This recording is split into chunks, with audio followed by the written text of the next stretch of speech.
नमस्कार, मी भागवतराव सोनवणे, येवला।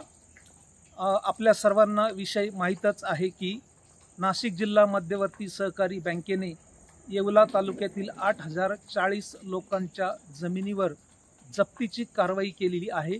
त्यातील अनेक शेतकऱ्यांच्या 7-12 उतार्यावरती जिल्हा सहकारी बँकेचे म्हणजेच स्थानिक सोसायटीचे नाव लागले गेले आहे।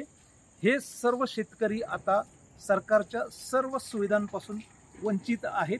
त्यांचा फार्मर आयडी निघत नाही, त्यांना कोणत्याही सरकारी योजनेत भाग घेता येत नाही, त्यांना दुसरे कुठलेही कर्ज मिळत नाही, त्यांना पीक कर्जही मिळत नाही।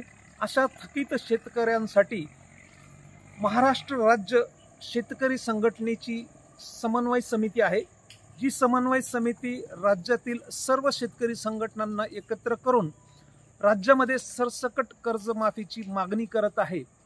नाशिक जिल्ह्यातील जिल्हा सहकारी बँक या बँकेचा शेतकऱ्यांकडे असलेल्या थकीत कर्जमाफीचा प्रश्न जो आहे तो तडीस नेण्यासाठी महाराष्ट्र राज्य शेतकरी समिती ही कार्यरत आहेत आणि या समितीचा राज्य सदस्य म्हणून मी आपणास उद्या दिनांक 15 ऑगस्ट 2025 रोजी सकाळी 10 वाजता तहसील कार्यालयासमोरील झेंड्यासमोर निमंत्रित करत आहे।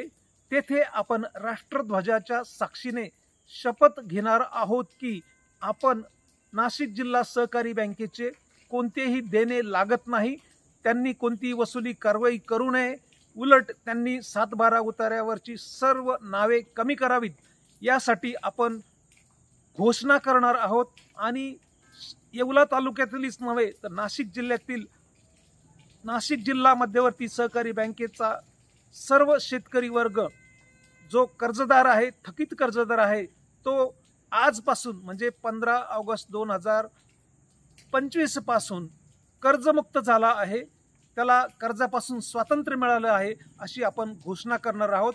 तरी आपण सर्वांनी सकाळी 10 वाजता येवला तहसील कार्यालयामध्ये च्या प्रांगणामध्ये जिथे जो झेंडा आहे त्या झेंड्याजवळ सर्वांनी जमायचं आहे। धन्यवाद।